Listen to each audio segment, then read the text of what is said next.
வணக்கம், நான் உங்கள் வாசன். எல்லாருக்குமே ரொம்ப நன்றி. அண்டு இந்த வாய்ப்பை ஏற்படுத்தி கொடுத்த எங்கள் டைரக்டர் அண்ட் ப்ரொடியூசர் சாருக்கு ரொம்ப நன்றி. அக்கா, கும்மாப்பட்டி அண்ணா நல்லா இருக்காரா? ஐயோ இல்லை, சரி விடுங்க.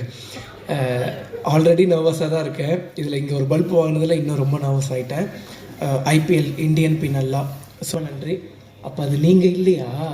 ஆனால் அதே மாதிரி தான் இருக்கீங்க. ஒருவேளை எனக்கு தான் தெரில போல, ரொம்ப சாரி. ஸோ வர 28ஆம் தேதி நம்ம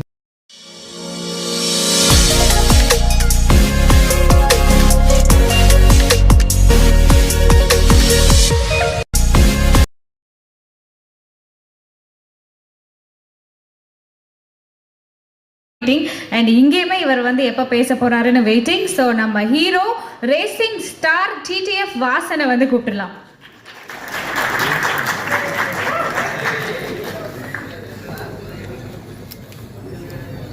வணக்கம், நான் உங்கள் வாசன். எல்லாருக்குமே ரொம்ப நன்றி. அண்டு இந்த வாய்ப்பை ஏற்படுத்தி கொடுத்த எங்கள் டைரக்டர் அண்ட் ப்ரொடியூசர் சாருக்கு ரொம்ப நன்றி. அக்கா, கும்மாப்பட்டி அண்ணா நல்லா இருக்காரா? ஐயோ இல்லை, சரி விடுங்க. ஆல்ரெடி நர்வஸாக தான் இருக்கேன். இதில் இங்கே ஒரு பல்ப் வாங்கினதில் இன்னும் ரொம்ப நர்வஸ் ஆகிட்டேன்.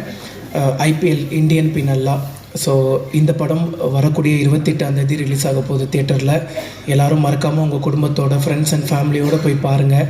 இது என்னோடய முதல் படம். நிறைய தப்புகள் கண்டிப்பாக நான் செஞ்சுருந்துருப்பேன் உள்ள. நீங்கள் பார்த்துட்டு உங்களோட ஹானஸ்டான ரிவ்யூ சொல்லுங்கள். நானுமே என்னென்ன மிஸ்டேக் பண்ணியிருக்கேனோ அதெல்லாம் கண்டிப்பாக நான் சேஞ்சஸ் பண்ணிக்கிறேன். ராஜேஷ் மாஸ்டர், ஸோ பாட்டு ரிலீஸ் ஆன உடனே டான்ஸ் எல்லாருமே நல்லா இருக்குங்கும் போது எனக்கு அவ்வளோ ஷாக். எதனாலன்னு வந்து பார்த்துட்டிங்கன்னா, நான் ரொம்ப கூச்ச சுபாவம் உள்ள பையன். நான் சொன்னால் யாரும் நம்ப மாட்டேங்கிறாங்க. அவருக்கு தெரியும் என்னோடய கூச்சம் எவ்வளோன்னு சொல்லி சிங்கிள் ஷாட் ஆட வச்சாருங்க. அது வந்து படம் ரிலீஸ் ஆகும்போது தெரியும். நீங்கள் பார்த்துருப்பீங்கன்னு நினைக்கிறேன். நன்றி. ஸோ நான் அவ்வளோ சொன்னேன், அண்ணா ஏன்னா கஷ்டமான ஸ்டெப்பெல்லாம் தரீங்கன்னா, எங்கள் ஊர் திருவிழாலெல்லாம் டான்ஸ் நம்மளாம் ஊர் திருவிழா பார்த்துருப்போம். ஊர் திருவிழாலாம் எல்லாம் ஆடிட்டு இருப்பாங்க. நான் ஆடணும்னு ஆசைப்படுவேன். மனசுக்குள்ளேயே ஒருத்தன் ஆடிட்டு இருப்பான் ஜாலியாக. ஆனால் நம்ம ஆடணும்னு நினைப்போம், ஆனால் ஆட முடியாது. ஏன்னா அவ்வளோ கூச்சம், ஆடவும் தெரியாது. ஸோ ஆனால் அண்ணனுக்கு தெரியும் எனக்கு ஆடணுங்கிற ஆசை இருக்குது. பட் அந்த ஒரு கூச்சம் அப்புறம் ஆட தெரியாது அப்படிங்கிற அந்த ஒரு விஷயம் மட்டும் தடுக்குதுன்னு சொல்லி, நல்லா பண்ணுறியப்பா அப்படின்னே சொல்லி ஆட வச்சிட்டாரு ராஜேஷ் மாஸ்டர். ரொம்ப தேங்க்ஸ். அதுக்கப்புறம் எங்களோட கேமராமேன் அண்ணா. ஸோ ஒரு வாட்டியும் ஒரு ஷாட் எடுத்த உடனே டக்குன்னு கிளம்பி, அண்ணன் ஒரு ப்ளேபேக் ப்ளீஸ் அப்படின்னு சொல்லி கேட்பேன். ஒரு வாட்டியும் வந்து பார்த்தீங்கன்னா அண்ணன் கோவப்பட்டதே கிடையாது. ஏன்னா அண்ணனோட குட்டி பசங்க 2 பேரும் வந்து பார்த்துட்டிங்கன்னா என்னை ரொம்ப பிடிக்கும். ஸோ ஷூட்டிங் ஸ்பாட்டுக்கே வந்து ஒரு 2 நாள் பக்கம்லாம் வந்து பண்ண எங்கள் கூட இருந்தாங்க. அண்ணன் ஒரு நாளும் சலிக்காமல் ப்ளேபேக் போட்டுக்கிட்டே இருந்தாங்க. அண்ணன் இன்னும் ஒரு ரீடேக் மட்டும் பண்ணுறேன். அவங்களே ஓகே பண்ணிட்டாங்கப்பா, அண்ணன் ப்ளீஸ்ண்ணே அப்படின்னு சொல்லி அண்ணங்கிட்ட ரெக்வஸ்ட் பண்ணி ஆல்ரெடி டேக்கெல்லாம் அண்ணன் எனக்காக கொடுத்தாரு. தேங்க்யூ. அண்ட் வந்து குஷிதா, லாங்குவேஜஸ் வந்து பார்த்துட்டிங்கன்னா ஒரு பெரிய ஒரு பார்டர்லாம் கிடையாது. ஸோ எப்படி சொல்கிறது, எனக்கு தான் லாங்குவேஜ் பிரச்சனை. அவங்க ஈஸியாக வந்து பார்த்திங்கன்னா எல்லாமே பேசி எல்லாமே கன்வர்சேஷன்லாம் ஈஸியாக இருந்துச்சு. ஸோ அவ்வளோ கூட நடித்தாங்க, நிறைய சொல்லி கொடுத்தாங்க. அவங்க ஆல்ரெடி நிறைய சீரியஸ் அப்படி இப்படின்லாம் பண்ணியிருக்காங்க, சூப்பராக நடிப்பாங்க. சில வாட்டி வந்து பார்த்துட்டிங்கன்னா லாங்குவேஜ் தெரியாததுனால ஒரு டேக் 2 டேக் எக்ஸ்ட்ராவாக வாங்கும்போது எனக்கு ஒரே ஹாப்பியாக போயிடும். அப்போ நம்ம இன்னும் லேர்ன் பண்ணிக்கலாம்.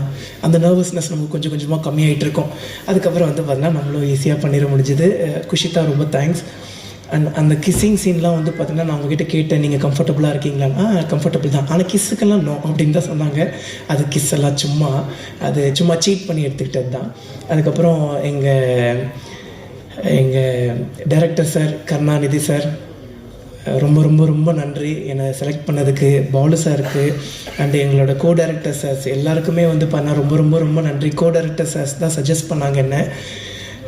கருணாநிதி பேர் இப்போ தான் கடைசியாக வந்து பார்த்தீங்கன்னா ஃபர்ஸ்ட் லுக்கில் பேர் போடுறாரு.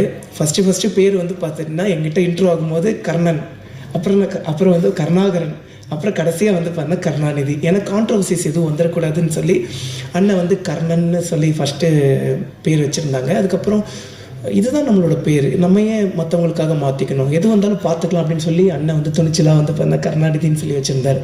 எனக்கு அந்த கர்ணன் ஐயாவை ரொம்ப பிடிக்கும். ஸோ அது ஒரு மாதிரி கனெக்டிங்காக இருந்துச்சு ஸ்டார்டிங்கில். அதுக்கப்புறம் அபிராமி மேம், ஐயோ என்ன க்யூட்டுங்க அவங்க, ரொம்ப க்யூட்டுங்க. அண்ட் வந்து போஸ் வெங்கட் சாரை மிஸ் பண்ணிட்டேன். டக்குன்னு இந்த ரீல்ஸுங்கும் போது டக்குன்னு ஞாபகம் வருது. அவர் கொஞ்சம் பின்னாடி உட்காந்துருந்தால டக்குன்னு கவனிக்க முடியல. நானும் அபிராமி மேமும் கிஷோர் சாரும் வந்து பண்ண ஒரு ரீல்ஸ் பண்ணியிருந்தோம். கேஷுவலாக சார் கூட பண்ண முடியல, ஏன்னா அன்றைக்கி சார் கிடையாது. சார் கொஞ்சம் அன்றைக்கி சாருக்கு டேட் கிடையாது. நாங்கள் வந்து பண்ணால் அபிராமி மேம் கூடயும் கிஷோர் சார் கூடயும் படத்துக்காக ஒரு ப்ரொமோஷன் ரீல் பண்ணியிருந்தோம். அது கொஞ்சம் வைரல் ஆகிடுச்சு. அதுக்கப்புறம் சார் கேஷுவலாக வந்துட்டு வாசா எப்போ நம்ம ரீல்ஸ் பண்ணுறோம் அப்படின்னு சொல்லி கேட்கும்போது ஐயோ அது எவ்வளோ பெரிய மனசு வரணும். அது போக அண்ணனோட ஃபேமிலியில் இருக்கக்கூடியவங்களுக்கெல்லாம் என்ன ரொம்ப பிடிக்குமா, அது சொல்கிறக்கே பெரிய மனசு வரணும்ல. ரொம்ப நன்றி சார். அதுக்கப்புறம் எங்களோட செல்லக்குட்டி அபி மேம் வந்து பார்த்துட்டிங்கன்னா அவ்வளோ ஸ்வீட், ஐயோ ரொம்ப க்யூட். அவங்களோட க்யூட்னஸ்க்கே ஒரு பெரிய லவ். அதுக்கப்புறம் எங்களோட பாக்யராஜ் சார், எல்லோரும் சொல்லுவாங்க சின்ன வயசுலேருந்துன்னு சொல்லாதீங்கடா, எங்களுக்கு வயசான மாதிரி இருக்குதுன்னு சொல்லி. பட் இருந்தாலும் என்னை மன்னிச்சிக்கோங்கண்ணே, உங்ககிட்ட நான் நேரில் சொன்னதை இப்போ நான் சொல்லி ஆகணும். 2011 அப்போ எனக்கு ஒரு 11 வயசு. நான் ஒரு 7th 6th படிச்சுட்ருப்பேன். சார் வந்து மேட்டுப்பாளையத்தில் இருக்கக்கூடிய மெட்ரோ ஸ்கூலுக்கு வந்து சீஃப் கெஸ்ட்டாக வந்திருந்தார். நான் வந்து SRSI ஸ்கூல், எனக்கும் அந்த ஸ்கூலுக்குமே வந்து பண்ண ரொம்ப தூரம். ஆனுவல் டேவை அட்டன் பண்ணணும் அப்படின்னு சொல்லி அங்கேருந்து நடந்தே வந்தேன். ஸோ சாரை வந்து பார்த்துட்டிங்கன்னா அங்கே பார்த்தேன், ரொம்ப சந்தோஷமாச்சு. பட் ஃபோட்டோஸ்லாம் அப்போ பெருசாக எடுக்க முடியாது அண்ட் பக்கத்துலேயே போக முடியாதுல்ல. பட் அங்கே தூரமாக நின்று நான் சந்தோஷப்பட்டுக்கிட்டேன்.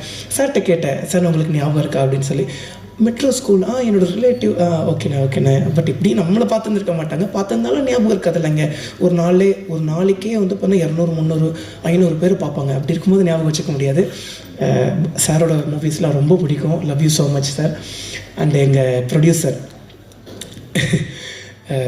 டேரக்டர் சார் வந்து அடிக்கடி கேட்பார், என்ன தாண்டா பண்ணி நீ ப்ரொடியூசர் சாரை மைக்கி வச்சுருக்கேன்னு. ஐயோ சத்தியமாக எதுவுமே இல்லை. நான் டேரக்டர் சார்கிட்ட பேசின அளவுக்கு கூட வந்து பண்ணணும்னா ப்ரொடியூசர் சார்கிட்ட பேசினது கிடையாது. பட் அவ்வளோ அன்பு, ஏன் இவ்வளோ அன்பு. ஆனால் அந்த அன்புக்கு ரொம்ப நன்றி. அந்த அன்புக்கு எப்போவுமே நான் உண்மைக்குரியவனாக இருப்பேன். டீசர்லேருந்தே நான் ப்ரொமோஷன் ஆரம்பிச்சிட்டேன். காரணம் வந்து பார்த்துட்டிங்கன்னா இந்த படம் கண்டிப்பாக வெற்றி பெறணும். நம்மளை நம்பி வந்து நம்மளை நம்பின்னு சொல்லக்கூடாது, டேரக்டர் சார் நம்பி தான். ஸோ வந்து சார் வந்து பார்த்தீங்கன்னா ஓகே பண்ணியிருக்காரு. பட் வந்து நம்மளையும் நம்பி வந்து பார்த்துட்டிங்கன்னா இவ்வளோ பெரிய ரிஸ்க் எடுத்திருக்காங்க. ஸோ அது ரிஸ்க்குன்னே சொல்ல விடக்கூடாது அப்படிங்கிற அளவுக்கு ப்ரொமோட் பண்ணிகிட்ருக்கோம்.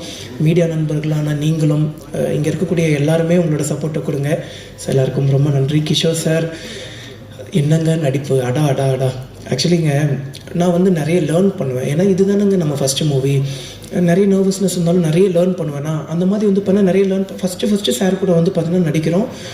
ஸோ ரோல் ஆகிடுச்சு, ஆக்ஷன் சொல்லிட்டாங்க. திடீர்னு சார் வந்து கேஷுவலாக பேச ஆரம்பிச்சிட்டாரு.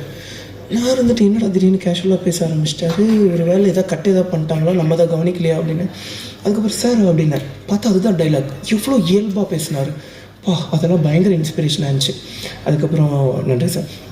அண்டு எங்கள் அஸ்வின் விநாயக மோதி சார், அண்ணனோட மியூசிக் பயங்கரமாக இருந்துச்சு. அதுலேயும் வந்து பண்ணால் செகண்ட் ஹாஃபில் ஆக்சுவலி எப்படி சொல்கிறது, நாங்கள் நமக்கு நம்மளே ஹீரோவை பார்க்கும்போது அது கொஞ்சம் ஓவராக இருக்கும் அப்படிங்கிற மாதிரி தோணும். ஆனால் என்னையே நான் ஹீரோவாக பார்த்தது வந்து உங்களோட மியூசிக்கோட அந்த ஒரு செகண்ட் ஹாஃபில் தான்.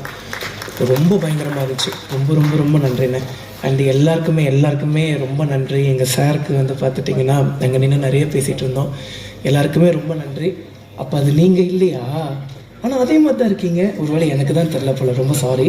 ஸோ வர 28ஆம் தேதி நம்மளோட IPL இந்தியன் பீனல்லா படம் தேட்டரில் ரிலீஸ் ஆகும். உங்கள் வீட்டு பிள்ளையோட முதல் படம். அதனால் எல்லாருமே ஃபஸ்ட் டே ஃபஸ்ட் ஷோ போய் உங்களோட ஹானஸ்டான ரிவ்யூ கொடுத்துருங்க. இது ஒரு உண்மை சம்பவத்தை வந்து பார்த்துட்டிங்கன்னா பேஸ் பண்ணி எடுத்த படம். பட் ஈவன் தோ கொஞ்சம் அந்த ஒரு கற்பனைகள்லாம் இருக்கும். எவ்வளவு அநியாயங்கள் நடக்குது அப்படின்னு சொல்லி நம்ம மக்களுக்கு எடுத்துகிட்டு போகிறோம். ஸோ வந்து நார்மலாக நியூஸ் பேப்பர் படிக்கிறோம், நியூஸ் பேப்பரை கடந்துட்டு நம்ம பாட்டுக்கு போயிடுறோம். அப்போ இதுதான்ப்பா உண்மை, இவன் இப்படி தான்ப்பா அப்படின்ட்டு போயிடுறோம். ஆனால் அந்த நியூஸ் பேப்பருக்கு பின்னாடி, அந்த நியூஸ்க்கு பின்னாடி எவ்வளோ உண்மைகள் இருக்குதுன்னு சொல்லி, எவ்வளவு அரசியல் பலம் வாய்ந்த மக்கள் இருக்காங்க, பணம் வாய்ந்த மக்கள் இருக்காங்கன்னு சொல்லி நம்ம படம் எடுத்து சொல்லும். எல்லாருக்கும் ரொம்ப நன்றி. தேங்க்யூ.